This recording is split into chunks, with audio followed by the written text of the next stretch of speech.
된 에픽게임즈 코리아 최홍훈입니다. 만나서 반갑습니다. 네. 자, 저희 언리얼 엔진 에픽게임즈에서 게임 분야가 아닌 다른 분야들 있잖아요. 뭐 영상 건축, 그다음에 뭐 CG, VFX 이런 걸 통틀어서 빅게임 분야라고 하는데 그거를 저희는 통틀어서 엔터프라이즈 분야라고 합니다. 그래서 그 언리얼 엔진을 통해서 이제 리얼타임 렌더링이죠. 리얼타임 렌더링을 도입하고 있는 엔터프라이즈 산업의 전반적인 지금 리얼타임 렌더링으로 바뀌어가는 트렌드 뭐 이런 것도 소개를 좀 드릴 거고요. 예.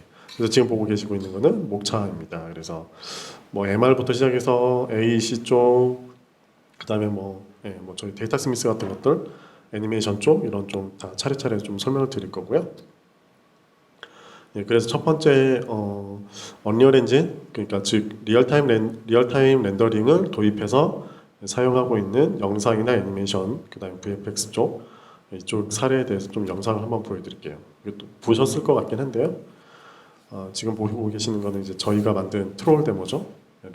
리얼타임 레이트레이싱 들어간, 그리고 지금 보시는 모든 게 다 이제 리얼타임으로 렌더링 되고 있는 거고 언리얼 엔진을 사용해서 만든 거예요. 건축이라든지 이렇게 뭐 인테리어라든지 이런 것들, 그다음에 자동차, 퀄리티가 굉장히 상당하죠. 지금 보시면 제네시스죠. 이런 것들이 예전에는 다들 아시겠지만 이런 모든 분야들이 다 오프라인 렌더링으로 렌더링을 해서 결과물을 출력을 해가지고 사용을 했죠. 그리고 지금 보고 계시는 건 이제 MR이라고 믹스드 리얼리티라고 해서 이렇게 보면 현재 실제 있는 사실적인 그 환경하고 CG를 합성을 해가지고 실제 있는 것처럼 이렇게 하는 기술들이 있어요. 이런 것들을 도입을 하는데 리얼타임 렌더링이 필요한데요. 네, 그런 것들을 언리얼 엔진을 이용해서 하는 것도 지금 보고 계시는 거고, 네, 그리고 저희 뭐 새로운 기능들 추가되는 거, 그다음에 디지털 휴먼, 앞으로는 AI하고 디지털 휴먼 쪽 기술이 발달해서 AI가 실제처럼 사실적인 캐릭터가 나와서 하는 시대가 올 거거든요. 네, 그런 것들도 다 리얼타임으로 할 수 있고 이런 게 가능하다라는 걸 이렇게 영상으로 지금 보여드리고 있는 겁니다. 자, 그래서 엔터프라이즈 분야에서 리얼타임 렌더링을 도입을 하고 있는 추세인데요. 전 세계 트렌드가 지금 그렇게 바뀌고 있거든요. 오프라인 렌더링에서 리얼타임 렌더링 쪽으로 바뀌어가고 있는데 왜 그런지 좀 살펴보면 그 엔터프라이즈 분야에서는 예전에는 그 리얼타임 렌더링이 도입이 되기 전에는 고민이 많이 있었습니다. 보시는 것처럼 무언가 컨텐츠를 만드는 데 있어서 콘셉트에서부터 디자인, 뭐 제작, 그다음에 판매 지원 이런 것들을 다 하는데 여러 가지 플랫폼들이 있잖아요. 그 플랫폼들을 서비스를 하기 위해서 많은 자원이 들어가죠. 시간과 자원과 비용이 많이 들어가죠. 그래서 이런 것들에 대한 이슈들이 있는데요. 뭐 특히나 이제 복잡한 씬을 만들어서 이거를 실시간으로 보여줄 수가 없기 때문에 클라이언트들하고 좀 미스커뮤니케이션이 생긴다거나 이런 문제들도 있을 거고, 복잡한 씬을 만들다 보니까 제작 시간이 오래 걸리고 비용이 많이 들겠죠. 그리고 이렇게 만든 3D 데이터를 가지고 비주얼라이제이션을 작업을 하시는데 여기서 만든 툴들이 제공하는 툴들이 포맷들이 서로 공유가 안 돼요. 그렇잖아요. 그래서 그런 호환성 문제가 있고, 그다음에 미디어 출력 방식에 따라서 서로 다른 툴들을 사용해야 되는 그런 번거로움이 좀 있었죠. 그리고 이런 것들을 모두 다 제작하는 스튜디오에서 어떤 솔루션을 사용할지 결정을 해야 돼요. 그래서 좀 그거에 따라서 장비도 바뀌고요. 그렇잖아요. 워크스테이션도 바뀌고 그런 좀 어려운 점들이 있죠. 그런 사항들이 있었는데 언리얼 엔진을 사용해서 하게 되면 다들 아시겠지만 언리얼 엔진은 멀티 플랫폼을 지원을 하고 있죠. 네. 크로스 플랫폼도 돼서 그 플랫폼이 다른 것끼리 서로 다 연결해서 게임도 할 수 있고, 보시면 똑같이 컨셉에서 디자인, 제작, 판매 지원하는 거를 언리얼 엔진을 통해서 하게 되면 모든 플랫폼을 한 번에 다 해결할 수 있습니다. 그렇죠? 네. 게임이랑 똑같아요. 저희 저희 에픽게임즈에서 서비스하고 있는 포트나이트도 크로스 플랫폼이 되잖아요. 그렇죠? 네, 그런 거에 마찬가지로 엔터프라이즈 분야에서도 이렇게 할 수 있다. 예, 그런 내용입니다. 그래서 리얼타임 렌더링을 엔터프라이즈 분야에서 도입을 하게 되면 장점들이 있는데요. 네, 시간 단축을 할 수 있죠. 예전에 저도 오프라인 렌더링 쪽 그 일을 했었거든요. 그래서 잘 아는데 오프라인 렌더링 쪽을 이용해서 작업을 하게 되면 시간이 오래 걸려요. 첫째 이제 하이폴리곤으로 만들기 때문에 시간도 오래 걸리겠고, 그 다음에 렌더링 하는데 렌더팜을 이용해서 작업을 하다 보니까 그 과정이 오래 걸리고 시간도 오래 걸리고 비용도 많이 들죠. 그래서 시간이 오래 걸린다는 것 곧 바로 비용이 많이 드는 건데요. 보통 이제 회사에서는 이 비용을 세이브하고 싶어 하죠. 근데 시간이 많이 걸린다는 것은 또 여기도 마찬가지로 비용이 많이 늘어나기 때문에, 근데 이런 것들을 많이 리얼타임 렌더링을 도입을 하면서 비용이 세이브가 많이 되고 시간도 단축이 됩니다. 그래서 전 세계적으로 많이 리얼타임 렌더링으로 넘어가고 있는 추세고요.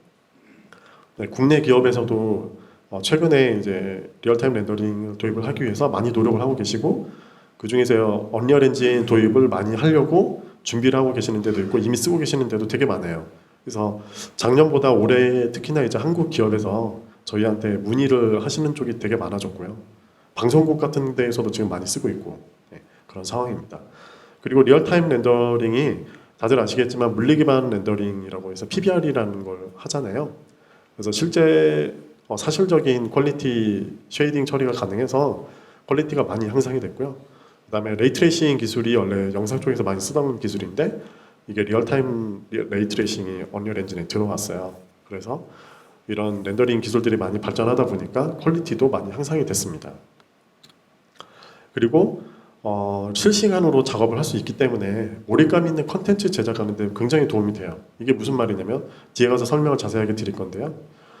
VR 같은 기기를 사용해서 예를 들어서 건축을 하나 만든다고 하죠. 인테리어 공사를 한다거나 건축물을 짓는다고 칠 때 뭐 제품도 그렇고 VR에 들어가서 뭐 실측을 한다거나 그 다음에 공간이 어느 정도 되는지 미리 점검을 해보는 거예요. 뒤에 가서 제가 뭐 또 인카메라 VFX 쪽 얘기도 할 건데 VR로 이렇게 먼저 들어가서 실제로 작업을 해서 보게 되면 몰입감 있는 컨텐츠 제작에 굉장히 도움이 됩니다. 그래서 클라이언트하고 초반에 이제 미팅을 하거나 이럴 때 VR을 도입해서 하게 되면 대충 어느 정도의 컨텐츠가 제작이 되는지에 대해서 클라이언트와 이제 미스커뮤니케이션 없이 잘 가능하죠. 이런 것들이. 그래서 이런 장점들이 있다고 생각을 하고요. 그래서 이런 것들을 언리얼 엔진의 리얼타임 렌더링 기술을 이용해서 그 사례를 보게 되면 애니메이션 쪽을 보게 되면 지금 보고 계신 거는 52부작의 이제 TV 시리즈고요. 몬트리올에 있는 애니메이션 제작 회사가 만들었고 이걸 만들면서 원래 이제 다들 아시겠지만 TV 시리즈 애니메이션 같은 경우는 시간에 많이 쫓기잖아요. 제작 시간이 짧고 그런데 이거를 다 렌더팜 이용해서 다 빌드하고 렌더링하고 막 하면은 피드백 오고 하고 하는 시간들이 되게 많이 걸리고 아이디어에서부터 시작해서 모든 게 다 시간이 오래 걸리잖아요. 이런 것들을 시간 단축할 수 있었고 보시면 그 R&D 하는 데 있어서도 오프라인 렌더링 하면은 사용해야 되는 툴들이 엄청 많잖아요. 시뮬레이션부터 시작해서 모든 것들이 다 플러그인 사서 쓰고 막 이런 식으로 하는데 언리얼 엔진은 이제 에디터 안에서 이제 웬만한 것들을 다 할 수 있으니까 그런 장점들이 있죠. 그래서 시간 세이브를 많이 할 수 있다. 그래서 애니메이션 쪽에서 많이 사용하고 계시고 실제 국내에 있는 애니메이션 업체들에서도 언리얼 엔진으로 많이 하고 계세요. 그래서 애니메이션을 제작하실 때 필요한 기술들이 여러 가지가 있는데 그런 것들을 뒤에 가서 좀 소개를 해드리겠습니다. 그리고 지금 보고 계신 거는 이제 선거 방송인데요. MR이라고 해서 믹스드 리얼리티라고 하는데 이렇게 실제 촬영된 영상 위에다가 인터랙션 한 이런 영상들 있죠. 영상이라든지 3D 오브젝트를 합성한다거나 이런 것들을 언리얼 엔진을 이용해서 렌더링을 하는 거예요. 그래서 방송에서 실시간으로 이렇게 하고 있는 거고요. 네, 이런 상황이고 지금 보고 계시고 있는 거는 이제 MBC에서 그 드라마에다가 CG를 합성을 하는 건데요. 이것도 역시 마찬가지로 언리얼 엔진으로 렌더링을 했고 그다음에 뒤에 보시는 이런 좀만 더 다시 해볼까요? 여기 보이는 이 캐릭터들이 파라곤이라는 게임 리소스를 저희가 마켓플레이스에서 무료로 배포를 하고 있어요. 거기에 있는 캐릭터 중에 하나입니다. 그 리소스를 이용해서 이렇게 렌더링해서 합성해서 사용을 하고 있고요. 이거 말고도 뭐 많은 드라마들이나 이런 데서 시도를 많이 하고 있어요. 네. 그래서 보게 되면 지금 보면은 리얼타임 렌더링 도입 트렌드에 대해서 이제 소개를 하고 있는 건데 이건 작년에 조사한 결과거든요. 그래서 프로덕션에서는 리얼타임 렌더링 도입하고 싶어하는 회사들이 한 81% 정도가 원한다. 리얼타임 렌더링을 비용과 시간을 세이브를 할 수 있으니까요. 당연히 원하겠죠. 그리고 작년 한 해에 이런 리얼타임 렌더링을 도입을 하고 싶다, 할 거다라고 대답하는 곳이 한 59% 정도 됐었습니다. 근데 이거를 실질적으로는 제가 에픽에 있으면서 작년에는 실감을 하지는 못했거든요. 하고 있다는 얘기를 많이 들었는데 그 언리얼 엔진이 무료로 쓸 수 있잖아요. 엔터프라이즈 분야에서는 게임 쪽도 마찬가지지만 그래서 이제 작년에는 뭐 이렇게 저희한테 말하지 않고 이렇게 막 쓰시는 데가 되게 많았나 봐요. 그러다가 이제 본격적으로 쓰시면서 R&D가 끝나고 쓰시면서 저희 쪽에 올해부터는 되게 문의가 많이 들어오고 있는 상황이고요. 그래서 실제로는 리얼타임 렌더링 트렌드가 이렇게 바뀌고 있다. 그 정도고요. 올해는 아마 제 생각인데 이 퍼센테이지가 많이 더 올라갔을 거라고 생각합니다. 네. 그리고 이렇게 된 리얼타임 렌더링은 AEC라고 해서 아키텍처 엔지니어링 컨스트럭션이라고 해서 이쪽 분야에서도 리얼타임 렌더링을 도입을 하고 있는데요. 이쪽에서도 혁신이 일어나고 있는데 영상을 한번 보시겠습니다. 지금 보면 이제 건축 쪽에 인테리어라든지 그 다음에 건물 짓고 외관 이런 것들을 만드는 데서 언리얼 엔진으로 사용하고 있고요. 지금 보고 계시는 게 다 리얼타임 렌더링으로 지금 처리가 되고 있는 거예요. 옛날에는 이런 것들이 다 오프라인 렌더링을 해서 클라이언트한테 이제 납품한다거나 이렇게 했었잖아요. 근데 이런 것들이 다 리얼타임으로 이렇게 렌더링 되는 걸 보실 수 있어요. 건물 외관이라든지 이런 것들을 보실 수가 있고요. 네, 그래서 AEC 분야의 혁신에 대해서 좀 살펴보면 언리얼 엔진을 이용해서 만들게 되면 보통 이제 건축 분야에서는 빔데이터나 디자인 데이터를 이용해서 컨셉부터 뭐 만들어서 판매하고 관리하고 이런 식으로 쭉 넘어가는데 이거를 언리얼 엔진으로 이용해서 했을 경우에 몰입감 있는 디자인 할 수 있게 됐고요. 아까 제가 VR을 얘기했죠. 그 다음에 버추얼 기반의 커뮤니케이션, 비주얼 기반의 커뮤니케이션. 그래서 그 클라이언트하고 비주얼적으로 보면서 실시간으로 보기 때문에 미스커뮤니케이션이 일어나는 일을 줄일 수가 있고 이렇게 만든 3D 데이터를 비주얼라이제이션 해서 어떻게 결과물이 나올 건지를 바로 볼 수가 있죠. 리얼타임으로. 그리고 이렇게 만든 거를 가지고 버추얼 판매를 할 수 있습니다. 가상세계에서 해당 뭐 인테리어라든지 이런 것들을 판매하는 데 좀 사용할 수가 있겠죠. 그래서 이렇게 하는 것들을 이용해서 최종적으로는 관리에 사용할 수도 있죠. 이걸 한번 하나씩 좀 간단하게 살펴보면 몰입감 있는 디자인이라고 해서 제가 아까 대충 설명드렸는데요. 현장 스케일 경험을 직접 할 수가 있고 즉각적인 피드백을 적용해가지고 바로바로 수정하고 이렇게 할 수 있거든요. 그래서 영상을 보게 되면 VR에 들어가서 이렇게 실측된 CAD 데이터를 3D로 만들잖아요. 그 위에다가 이렇게 해보는 거예요. 툴을 이용해서 여기는 어느 정도 크기고 펜스를 이렇게 늘리면 어느 정도 길이가 나오겠다. 이런 것들을 다 실측할 수 있고 이런 거를 직접 공간 안에 들어가서 해볼 수 있는 거죠. 이런해서 몰입감 있는 컨텐츠를 제작할 수 있는 좀 이렇게 길이라든지 이런 것들이 다 나오잖아요. 그리고 이렇게 해서 만든 거를 시뮬레이션 해볼 수 있는 건데요. 이것도 한번 영상을 보면 이거 같은 경우는 이제 그 선로 이게 기찻길이 지나가는 곳 위에다가 건축물을 무언가 더 추가를 하는 건데 이거를 언리얼 엔진을 이용해서 리얼타임으로 이렇게 시뮬레이션 해보는 겁니다. 그래서 그 선로 위에다가 지었을 때 문제가 있을지 없을지에 대해서 판단해 볼 수 있도록 이렇게 시뮬레이션해서 클라이언트한테 보여주는 거예요. 이런 식으로 공사를 하겠다. 시뮬레이션 보여주면서 그래서 그 클라이언트가 클라이언트 분이 이런 식으로 만들어지겠구나 판단하게 되고 그래서 저로 이제 리얼타임으로 보기 때문에 커뮤니케이션 할 때 굉장히 빨라지겠죠 시간이. 이걸 예전같이 오프라인으로 다 렌더링 했으면은 그거 보고 수정하고 또 렌더링 걸고 이런 식의 시간이 오래 걸리던 거를 이렇게 빨리 할 수 있다. 그런 장점이 있습니다. 그리고 이렇게 만든 거를 실제로 이렇게 비주얼라이제이션해서 보여주는 건데요. 비주얼라이제이션이 저희가 뭐 리얼타임 레이트레이싱도 들어오고 PBR도 지원하고 있기 때문에 이런 것들을 이용하면 되게 고퀄리티의 결과물을 볼 수가 있고요. 그래서 지금처럼 이렇게 만들어서 클라이언트를 직접 보면서 이 정도의 느낌으로 결과물이 나올 것이다라고 소개를 할 수가 있겠죠. 빵이 아주 진짜 빵 같네요. 못 보신 분을 위해서 다시 한번 가볼까요? 아주 리얼하네요. 아무튼 이런 식으로 비주얼라이제이션 할 수 있고요. 그래서 이렇게 비주얼라이제이션 한 거를 가지고 버추얼 스튜디오를 만들어서 이거를 자동차를 직접 시승하는 것처럼 VR에 들어가가지고 내가 살려고 하는 집이 인테리어가 그 집의 구조라든지 이런 것들이 이렇게 나올 거구나, 이런 식으로 보면서 바로 이제 판매도 할 수 있겠죠. 이런 식으로 이렇게 들어가서 이 공간은 어느 정도 될 거고 가구 배치는 어떻게 하면 좋고 색깔을 어떻게 바꾸고 이런 것들을 뒤로가 남아 있습니다. 여기 보시면 색깔 같은 것도 이렇게 바로바로 바꿔보고 재질도 바꿔보고 이런 것들을 판매 전략에 사용할 수 있겠죠. 실시간으로 할 수 있으니까요. 이런 장점들이 있고요.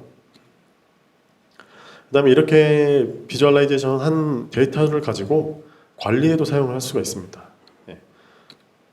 예를 들어서 이런 공장이라든지 건축 신도시라든지 이렇게 대단지에 무언가를 만들었을 때 관리를 할 때 보통 이제 CAD 도면 보고 하시잖아요. 도면 이렇게 쫙 깔아가지고 보시면서 어디에 뭔가 이슈가 있다거나 이런 거 하실 때 도면을 보면서 얘기를 하시는데, 그게 아니라 이렇게 밑에 보시는 것처럼 CG로 리얼타임으로 바로 어디가 문제가 생겼는데 이거를 3D로 직접 이렇게 리얼타임으로 보면서 관리를 할 수 있는 거죠. 이런 것들도 가능하게 되는 거예요. 자, 그래서 AEC를 언리얼 엔진에도 사용 사례들을 간단하게 살펴보면, 지금 보고 계시는 거는 이제 자하 하디드 아키텍처 그룹이라는 회사인데요. 전 세계적으로 한 44곳, 44개국에서 한 950개 정도의 프로젝트를 설계한 그룹이에요. 굉장히 거대한 그룹인데, 이 그룹에서는 이제 건축 디자인에 대해서 몰입형 VR 경험으로 기존 프레젠테이션을 대체하거나, 그다음에 이제 VR을 함께 제공을 하고 있는 이제 그룹인데요. 지금 보시는 거는 이제 그 타이베이의 단장교라는 이제 건축물인데, 이것도 역시 마찬가지로 제가 말씀드린 언리얼 엔진을 이용해서 디자인부터 그다음에 설계, 그다음에 이걸 만든 걸 VR로 들어가서 어떻게 만들어질 것이다 미리 이렇게 살펴볼 수 있도록 해준 그 사례가 되는 거예요. 그래서 굉장히 되게 좋은 그런 솔루션들을 이제 클라이언트들한테 보여주는 거죠. 그리고 이제 지금 보고 계시는 거는 HKS라고요. 이제 HKS는 이제 글로벌 건축 엔지니어링 설계 기업인데요. 지금 보고 계신 거는 텍사스 레인저스의 신축 경기장이에요.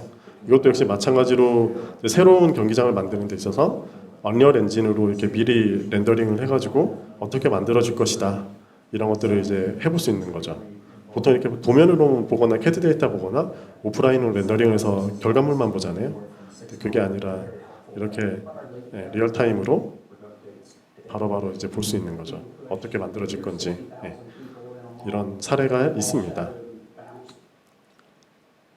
자, 그리고 이제 저희 엔터프라이즈 파트너사들을 좀 살펴보면요, 지금도 계속 쭉 늘어나고 있는데, 뭐 자동차뿐만 아니라 뭐 제품, 그 다음에 뭐 애니메이션, 그다음에 저희 기아도 있죠. 그다음에 장난감, 그다음에 뭐 이런 것, 이케아 뭐 이런 쪽에서 굉장히 많이 사용을 하고 계세요. 그다음에 에어버스, 그다음에 보잉사 이런 데서 언리얼 엔진을 이용해서 실시간으로 렌더링을 해서 컨텐츠를 많이 만들고 있습니다.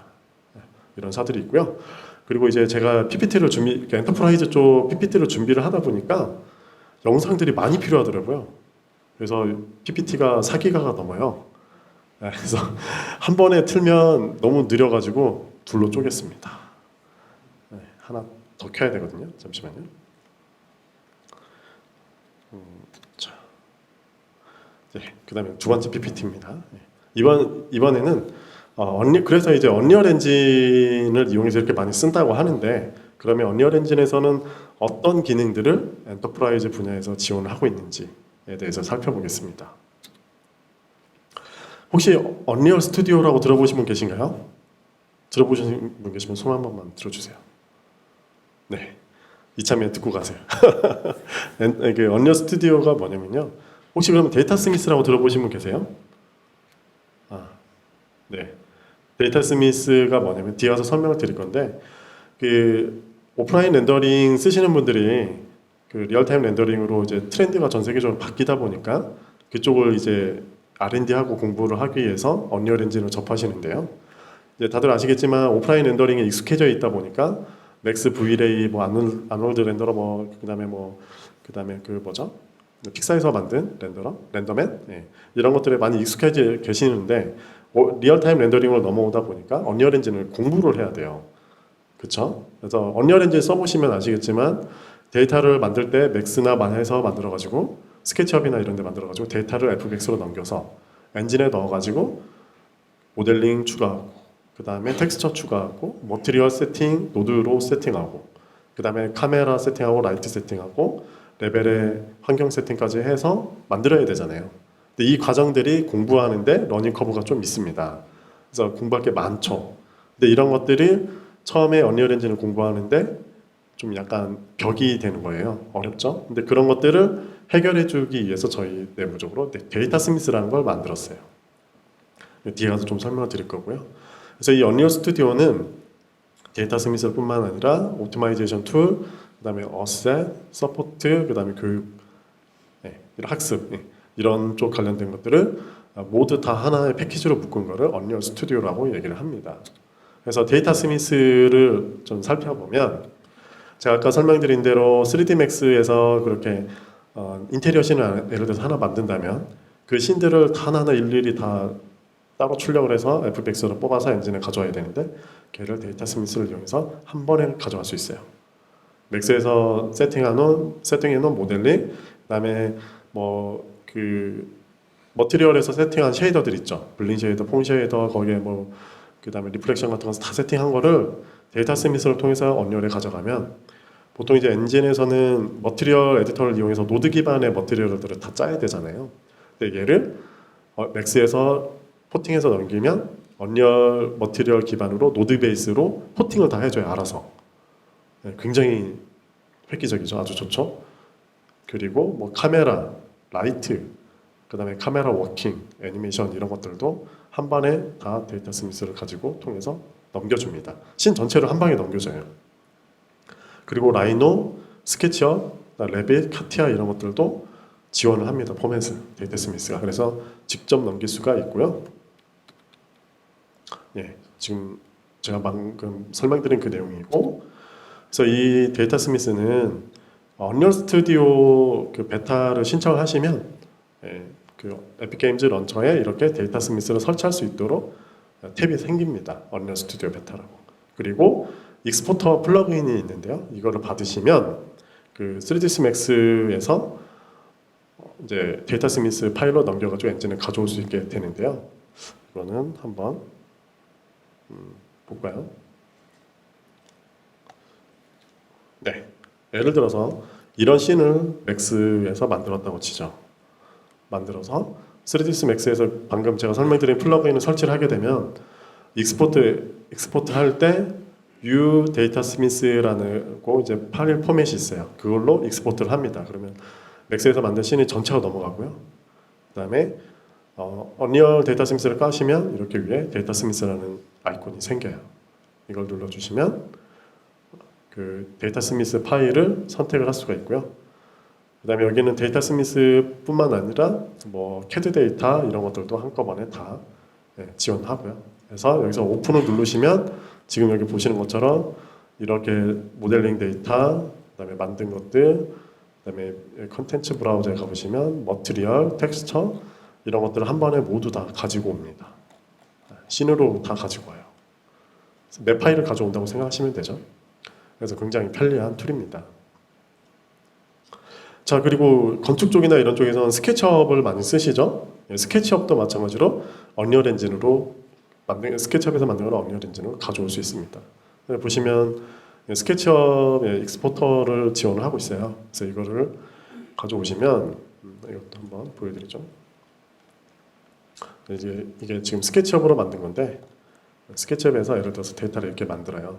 그러면 제가 아까 방금 설명드린 대로 스케치업 익스포터를 설치하시게 되면 파일에서 내보내기에서 3D 모델이라고 눌러주시면 여기에 포맷에 U 데이터 스미스라는 탭이 생깁니다.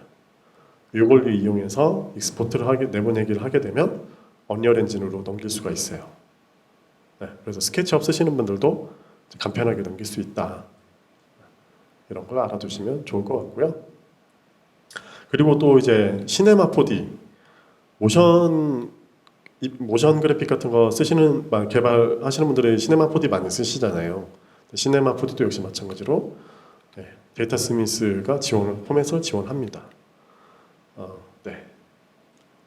그래서 아까 데이터 스미스 버튼을 눌러주시면 그 밑에 이렇게 시네마 4D라는 탭이 생겨요. 이렇게 해서 넘기실 수가 있습니다. 그리고 캐드 쪽 이제 제품 하실 때 캐드를 많이 쓰시는데 뭐 카티아라든지 그다음에 뭐 라이노라든지 이런 뭐 캐드 툴을 많이 쓰시잖아요. 거기서 만든 제품은 데이터 스미스를 통해서 넘기시면 이제 설계한 데이터를 3D 폴리곤 데이터로 변경을 해서 언리얼 엔진으로 이렇게 가져오게 됩니다. 네.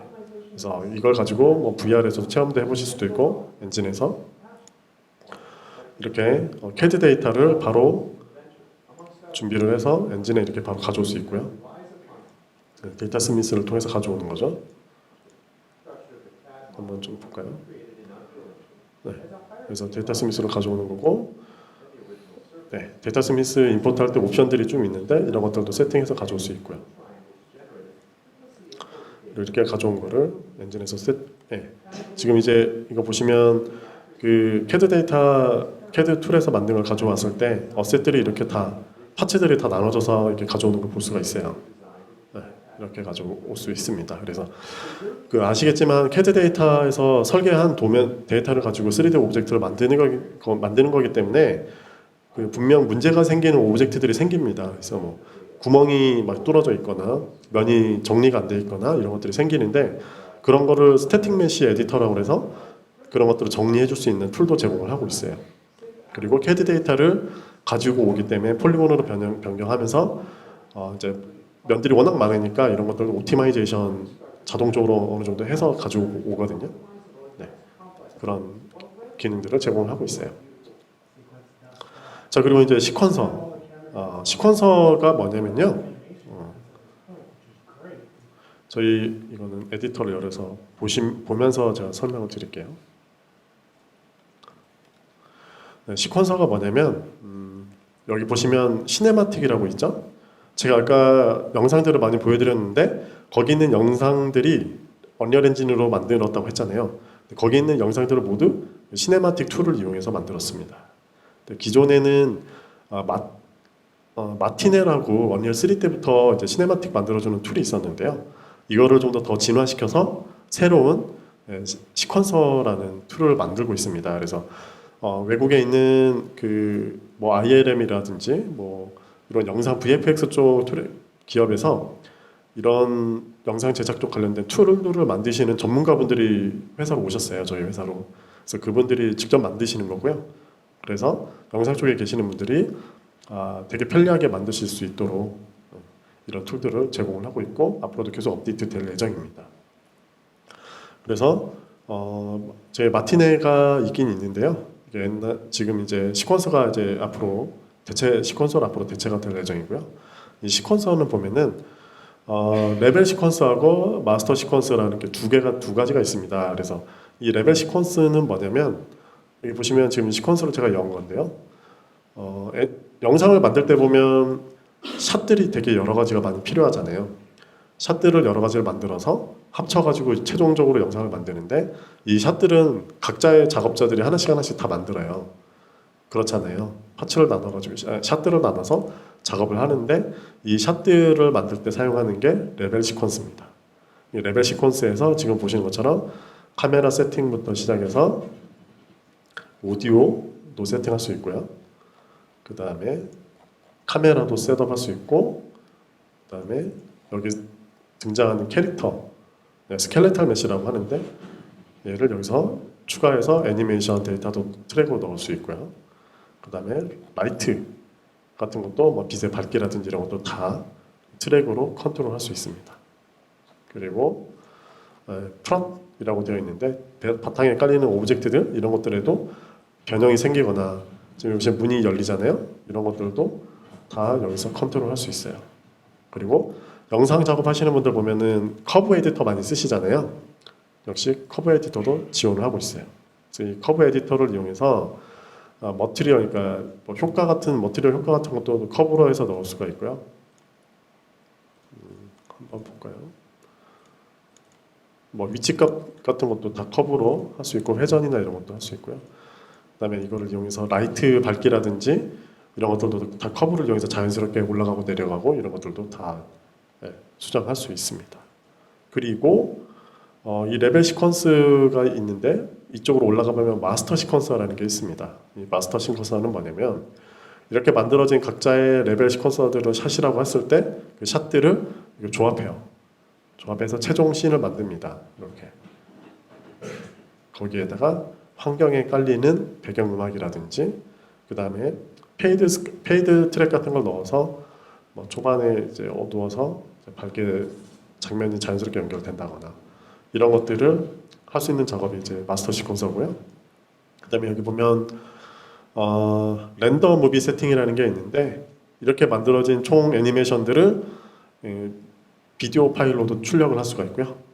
그 다음에 각자의 하나 컷별로 시퀀스로 다 뽑아가지고 이제 그 애프터 이펙트나 프리미어 같은 경우에서 수정할 수 있도록 합성을 할 수 있도록 그런 데이터도 제공을 하고 있고 그 다음에 이제 패스별로 다 렌더링을 다 따로따로 할 수도 있습니다. 뭐 뎁스를 뺄 수도 있고 그 다음에 알파 값도 뺄 수 있고 이런 식으로 시퀀스별로 다 뺄 수가 있어서 그런 것들도 제공을 하고 있고요. 그리고 이 시퀀스의 좋은 점이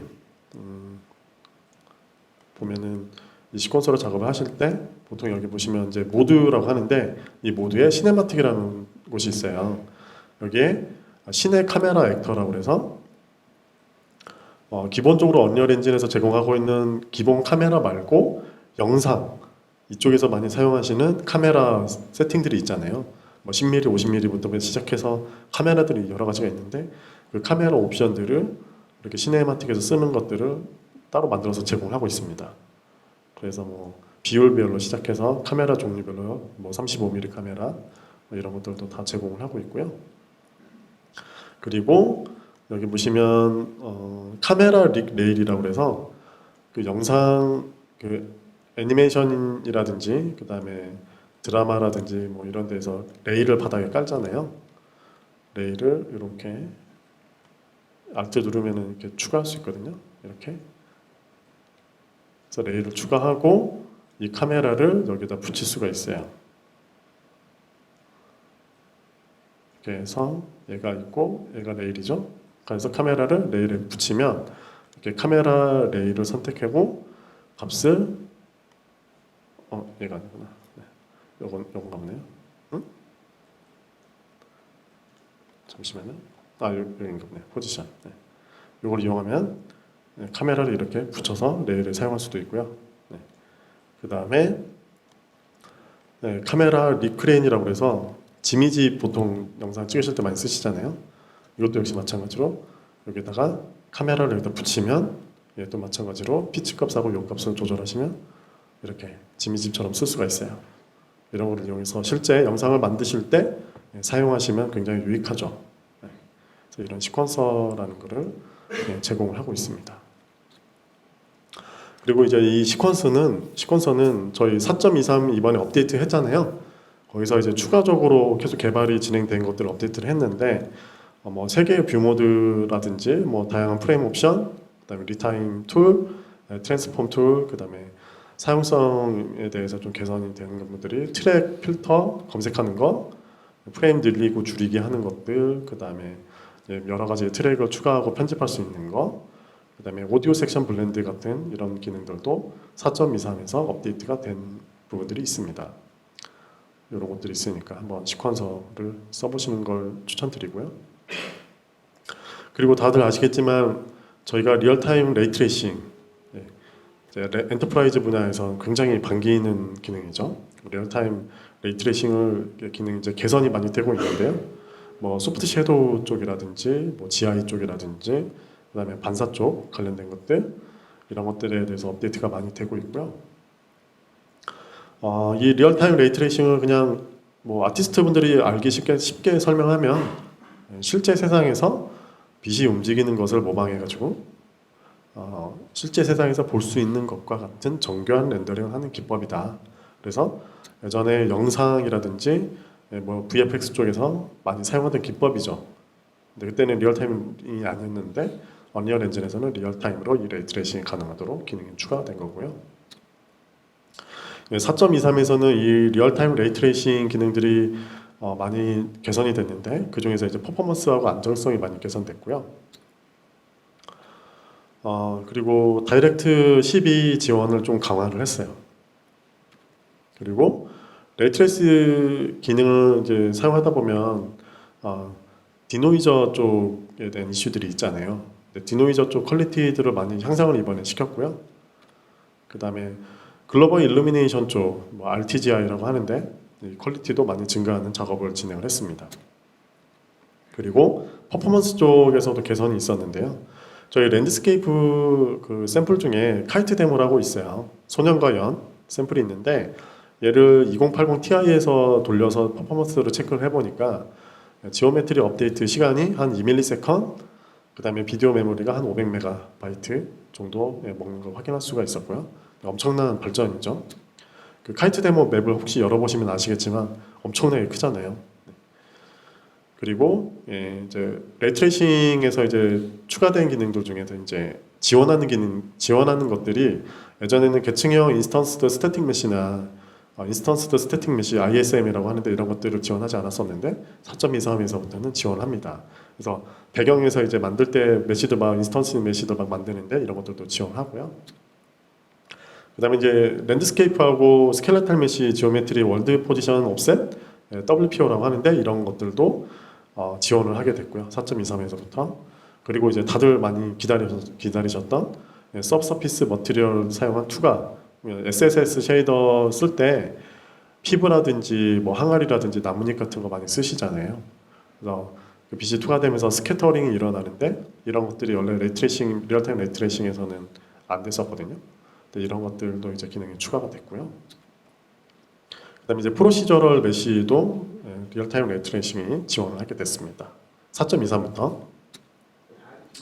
자, 그리고 이제 보시는 게 이제 합성 쪽입니다. 원래 기존에 컴포저라는 기능이 있긴 있었는데 지금 보시고 계시는 이 맵이 저희 버추얼 스튜디오라는 맵인데요. 저희 학습 런처에서 학습 탭에 가보시면 있어요. 그래서 이렇게 아까 MR에 대해서 소개를 할 때 말씀드렸는데 이런 식으로 실사와 CG를 합성할 때 쓰잖아요. 근데 이거를 저희 그 버추얼 스튜디오라는 샘플에 가보면 이거를 해볼 수가 있어요. 네, 이렇게 크로마키 된 영상을 가지고 해보실 수가 있는데 어디서 많이 본 분이 계시네요. 여기 이분 누군지 아시나요? 에픽 라이브 많이 보셨으면 아실 텐데 저 뒤에 서 계신 분, 핸드폰 보고 계시는 분, 저분. 네. 이분도 많이 본 분이죠. 네, 바로 접니다. 네. 자, 이 버추얼 스튜디오를 이용해서 이렇게 크로마키 된 영상을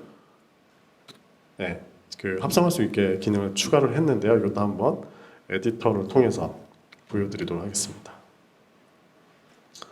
자, 이쪽에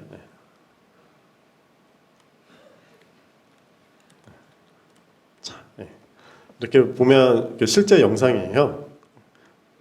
이렇게 영상을 크로마키로 따가지고 보시면 이렇게 플랫 메시에다가 이렇게 뿌려서 합성한 걸 볼 수가 있는데요. 이거를 그 버추얼 스튜디오 프로젝트를 다운로드 받으시면 이거를 크로마키 영상을 딸 수 있는 머티리얼을 제공합니다. 기본적으로 머티리얼을 제공하는데 이 머티리얼 열어서 보시면 여기 킥 컬러라는 게 있거든요. 이 킥 컬러가 뭐냐면 이 크로마키 된 영상의 뒤에 있는 그린 스크린 값을 빼주는 역할을 하는 거예요. 네. 그래서 얘를 어떻게 쓰느냐? 이렇게 크로마키 된 영상을 출력을 해서 가지고 오잖아요. 여기 있는 그린 값을 빼고 싶잖아요. 그러면 이 머티리얼에다가 이 해당 영상을 입력을 넣고 여기 보시면 키 값을 눌러서 스포이드가 있어요. 스포이드를 눌러서 여기를 픽을 딱 하면 돼요. 그러면 해당 그린 값이 다 빠집니다. 빠져서 보시는 것처럼 이렇게 합성해서 쓸 수가 있어요. 그래서 이런 실사하고 실사적인 그 데이터 값하고 크로마키 된 영상하고 버추얼 스튜디오라든지 이런 것들을 합성하실 때 이걸 이용해서 해보실 수가 있을 것 같아요. 네. 버추얼 스튜디오 런처에서 학습 탭에 가보면 있어요. 네. 그걸 해보실 수가 있고요. 그리고 이제 라이브 링크라는 게 있는데요. 이 라이브 링크가 뭐냐? 애니메이터 분들이 보통 마야를 많이 씁니다. 마야를 많이 써서 애니메이션을 하게 되는데 이 데이터를 만드실 때 세컨더리 애니메이션이라든지 그다음에 클로즈 소리 좀 줄일게요. 클로즈라든지 뭐 물리적인 것들을 세팅을 해서 작업을 하잖아요. 근데 지금 방금 보시는 것처럼 마야에서는 이 세컨더리 애니메이션이 되는 걸 볼 수가 없어요. 그래서 얘가 어떻게 나오는지 모릅니다. 지금 모르죠? 근데 여긴 되잖아요.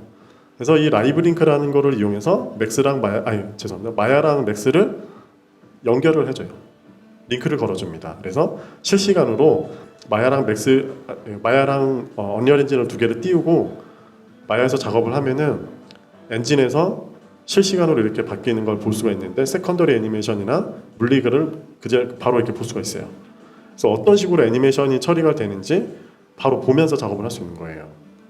그래서 이런 좋은 기능을 제공하고 있어서 애니메이션 쪽이라든지 VFX 쪽에서는 많이 쓰시는 기능이고요. 그리고 이제 지금 이제 제가 방금 설명드린 걸 좀 디테일하게 설명한 거고요. 네. 이런 라이브 링크라는 기능이 있고 애니메이션 스트리밍이라는 기능이 또 있습니다. 좀 실험 단계 기능인데요. 이게 뭐냐면 그 애니메이션 회사라든지 VFX 쪽에서 이제 작업을 하시다 보면 애니메이션을 만들 때 통으로 만들잖아요. 그쵸? 근데 게임 쪽에서는 애니메이션을 만들 때 파츠별로 다 나누잖아요.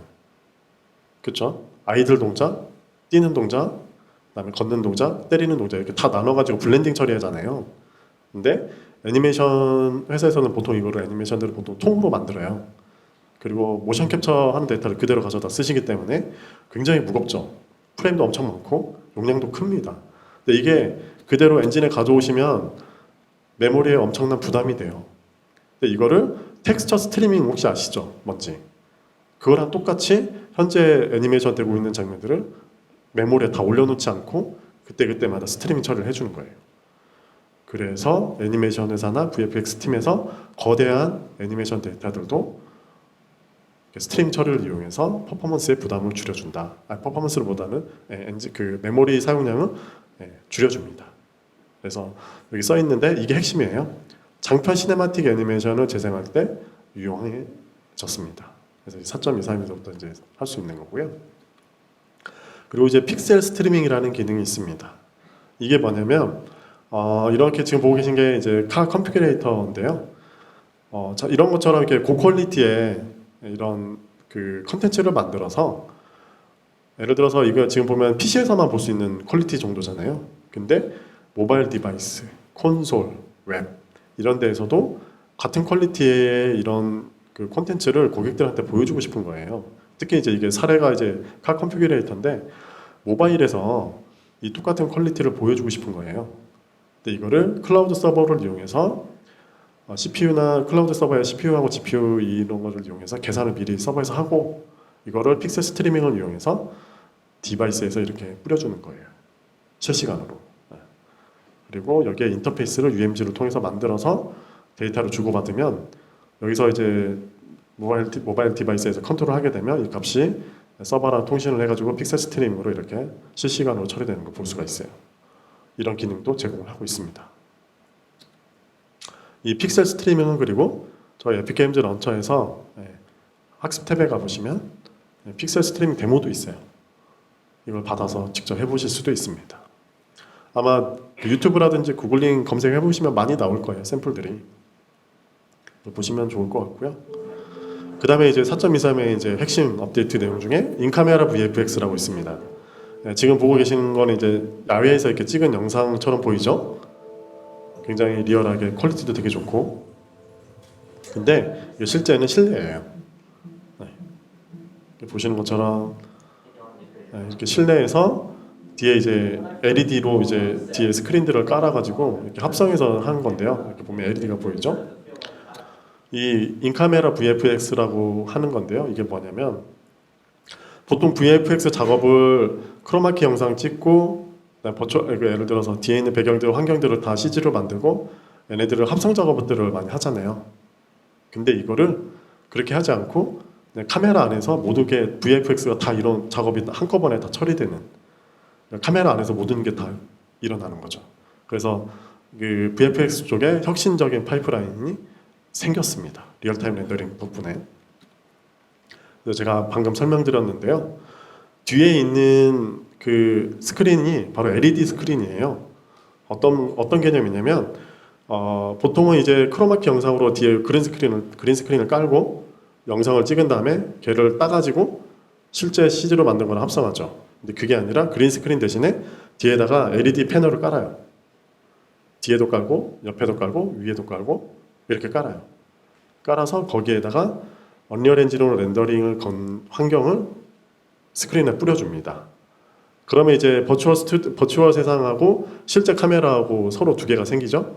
이 카메라끼리 싱크를 맞춰주는 기능을 제공하고요.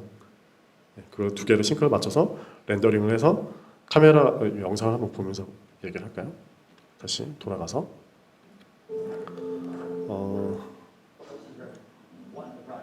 좀 보다 보면 나올 건데요.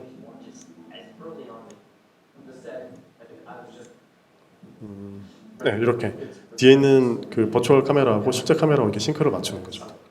이런 걸 이용해서 뒤에 LED 화면을 엔디스플레이라는 기능을 이용해서 CG로 언리얼 엔진으로 만든 걸 실시간으로 뒤에서 그 LED 화면에 뿌려주는 건데요. 이 엔디스플레이 기능은 뒤에서 좀 설명을 다시 드릴 거고요. 그래서 포스트 프로덕션 없이 촬영한 영상을 바로 그대로 그냥 최종 결과물로 사용할 수 있는 시대가 왔습니다. 네. 자, 그래서 뭐 카메라 뷰 프로스텀에 맞게 렌더링 되도록 카메라 프로스텀 기반의 렌더링을 지원한다. 이게 무슨 말이냐? 실제 카메라가 보이는 카메라 프로스텀 있잖아요. 거기에 맞춰서 언리얼 엔진에서도 똑같이 거기에 맞춰서 뷰 프로스텀에 맞게 렌더링을 해서 엔디스플레이라는 기능을 이용해서 LED 화면에 뿌려요. 그래서 서로 싱크를 맞추죠. 그리고 또 하나는 LED 화면에 뿌려지는 그런 스크린 환경들이 실제 앞에서 촬영하고 있는 그 환경에서 카메라랑 또 이제 라이트랑 이런 거 다 세팅하잖아요. 환경 세팅하는데 뒤에 뿌려지는 그 환경하고 그 싱크가 안 맞을 수 있죠.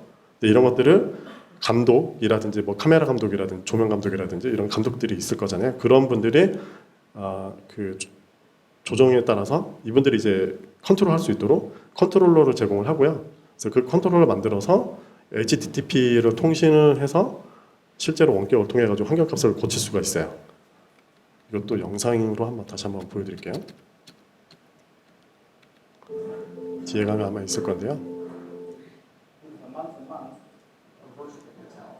여기 있네요. 보시면 뒤에 환경을 이 컨트롤러를 이용해서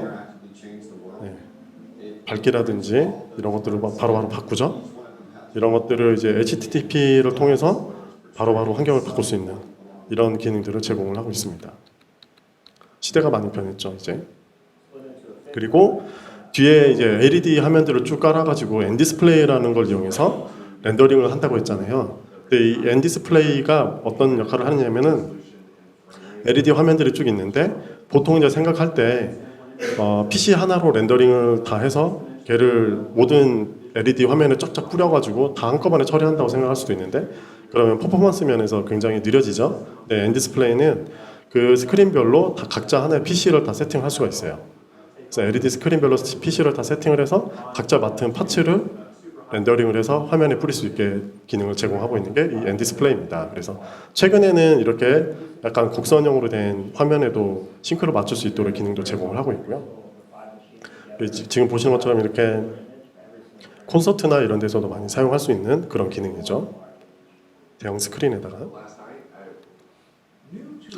그리고 이제 VR 스카우팅이라는 기능이 있는데요. 이게 뭐냐면 감독님들이라든지 이제 그 촬영에 들어가는 분들이 VR 안에 세상 안에 들어가서 현재 이 장면에서 몇 미리 카메라로 찍을 거다. 미리 이렇게 가서 카메라 위치를 마킹을 할 수가 있고요. 그 다음에 그 현재 촬영하고 있는 장면에다가 어셋이나 이런 것들을 다 배치를 한다거나 바꾼다거나 이런 스카우팅 기능을 할 수도 있고요. 그 다음에 여기 보면 한 화면에서 그 씬에서 여러 명의 작업자들이 같이 작업할 수 있는 멀티 유저 편집이라는 기능이 있어요. 이것도 제공을 하고 있고요. 그래서 한 화면에서 지금 두 명이 같이 공동 작업을 하고 있죠.